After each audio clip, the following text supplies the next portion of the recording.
Welcome to the Dental Business Guide podcast. From money to marketing to management, this podcast will help you run a better dental business. Hello and welcome back. This is Arun from the Dental Business Guide podcast, and today I've got Samera. How are you, Samera? Yes, very well, thank you, Arun. Very good. Just looking forward to talking a little bit more about emergencies today. Yeah, so today Samera is going to share her experience and knowledge and expertise on how to get emergency dental patients. Now, obviously, this has perhaps been an odd year to say the least, but maybe do you want to share a little bit of experience of what you did in your practices, and then how this is translated into your business, and then how you can suggest other people to do it for themselves as well? Well, yes, as you rightly said, it's been quite an odd 12 months really for us, as it has been for everybody, certainly in the dental field and obviously wider fields. But what I've found most interesting, certainly recently, over the last few months of lockdowns, and then Boris Johnson making speeches and somebody else coming on to make either further lockdown restrictive speeches or opening things up, is that our emergencies and new patients and people calling the practices have been very linked to these announcements that the government makes. So, for example, if Boris is announcing further restrictions or a new lockdown, then suddenly we get a lot of cancellations and people will phone up in fear. Whereas conversely, recently, they've started to open things up, and Boris spoke, just a week or so ago about the roadmap to recovery, and suddenly the phone started to get very much more busy as confidence grew. So what we found during the sort of worst phases of lockdown, when the books did really go quiet, is that we realised that people weren't going to come in for general treatment. They weren't advised to move around, and they were trying to restrict movement of people. So the only reason and way that people would be coming to us would be in emergency situations. So no checkups and general treatment, but just more emergencies. So we decided to focus our online attention to marketing towards emergencies and same day appointments, and we also opened up our hours. We increased our hours of opening, we increased our days of opening, and we went to 7 days a week. And that helped. So obviously it was a difficult time for everybody, but the team stepped up. Correct. Yes, we're very, very lucky. The team stepped up. Everybody stepped up. They stepped up their game. I mean, the other, and it ended up being very fruitful in many ways. But the other thing to remember, when looking at just the busyness of the book and the figures, now reflecting back on it, is one of the big reasons we ended up doing quite well at that point was because none of the dentists were taking time off. None of them were taking holidays. And so those, 4 to 6 weeks or more that a dentist would normally take time off, and hence the books would go quiet, or your patient base would go on holiday, for example, through the month of August or at Christmas. Those quiet periods weren't there. Sure. So the key was obviously, conversely, it was quiet in many other ways, but if you then busied up the books by getting people in to do what the only thing they could do, emergencies, then that obviously generated further treatment and goodwill. So on this emergency front then, how did you get the message out through the various lockdowns that, firstly, that you are open, but also that you can deal with emergency patients? Well, the first thing we did is we announced it on our website, on our homepage, that we were open or not open, depending on which lockdown we were in.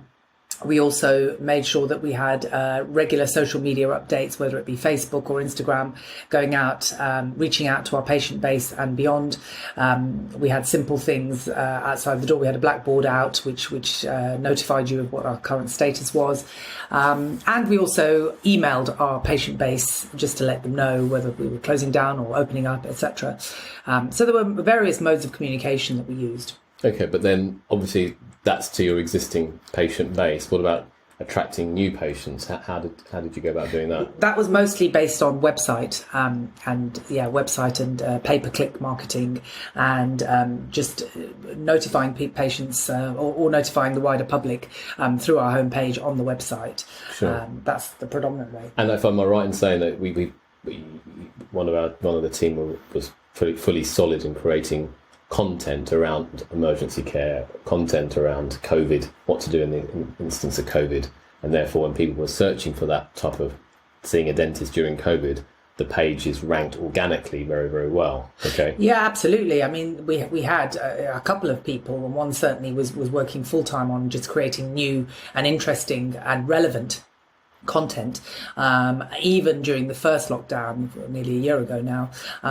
So that sort of two odd months that we were closed or quiet, a couple of people were in the background really working to build up content that then really helped us once we opened up, because we were at a certain level, because of the organic growth of the content that we had. Okay, all right. And so then, and that was at a period when most websites or most dentists were completely, locked down and the sort of locked the door and left the building, as it were, both physically and metaphorically. So because we didn't do that, because we didn't leave the building metaphorically, and we were really working sort of backstage on all of these things, we even built an online shop literally within a couple of days with the help of our online marketing team.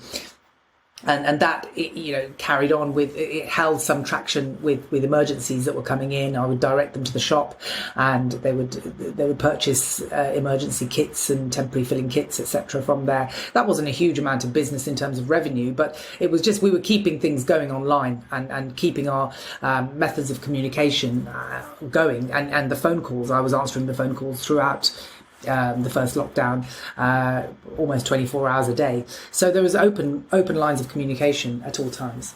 Okay, great. So obviously now getting emergency patients seems to be the big thing that you've focused on in the last year. And I suppose as a result of lots of NHS practices not providing much or limited care, that's obviously helped not just only your practices, but other private practices out there in terms of clients I've spoken to.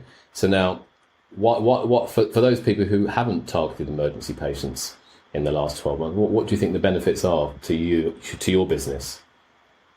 Well, I think the provision, because we are fully private, so the provision of NHS, obviously they're very, very stretched at the moment and have been for the last 12 months. And due to the lack of provision or how stretched they are, people have been making a private call and coming to us through other means. So in other words, they were NHS patients, but obviously they've had to make the call to come privately. Now, I know that there will be a core of patients who perhaps can't afford it and have gone to hospitals, but then there are groups of people who can afford to be treated privately. They've just chosen to go down the NHS route, but now have realised that actually through the private route, the provision of care and the immediacy of the care that they've received has been far superior, just because the ability of what private practices can do, at the point of need. So it's really, really helped. The new patients that have come through over the last 12 months have been phenomenal, because not only have they turned into treatment and they've referred their friends and family to us, but the types of treatment that we've been doing have been much more complex, and even things like what leads from that are things like Invisalign, for example, which, okay, it's not emergency, but it's very lockdown friendly.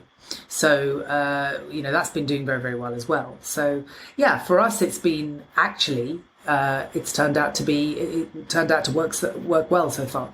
And in terms of, so then if I'm a dentist and I'm running my own practice, emergencies is a great angle, as you said, because those people get them out of pain, sort their problem out, and then over the long term, the goodwill that creates has been phenomenal, and the comments and the reviews that we've got as a result of it have been brilliant, and also very heartening for the team, and given the team a big morale boost at a time when it's been tough. It's been really tough working with all of the PPE, and in those conditions it's not been easy at all.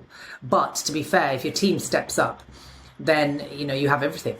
Yeah. Okay. Brilliant. So there you have it. So thank you, Samera. I think the points you've raised here really are that emergency care has been something that you and your team have focused on and delivered to a very high standard. And your marketing team have also stepped up to help you there. So for anyone else thinking about going down that route, to build a solid business, to have a good foundation, and I think having emergency patients or sorting people out of their pain has to be the number one priority. And then everything else can be built upon that. Do you agree? Yeah, absolutely. And so it's very clear that there's front of house that need to step up and step in, and deliver, but it's also very much back office, and it really has almost been like I liken it to a game of netball. You know, you've got people who pass the ball to the goal attack or the goal shooter, and without the ball coming to the goal shooter, there are no goals to score. So it is really a team approach, and it's not just the people who are delivering the care. It's in private practice, certainly from our experience, it's been a whole team approach that's led to where we are today. Thank you. There you have it. That's Samera telling you all about how to get emergency patients. That's been really, really helpful, really, really interesting. So watch out for our next podcast, and or listen out for our next podcast, and which will be very, very soon with you. Thank you. Thanks. Have a great day. Thanks for listening in to the Dental Business Guide podcast. We welcome your feedback, and if you're enjoying it, please let your friends know too. Until the next time on the Dental Business Guide podcast.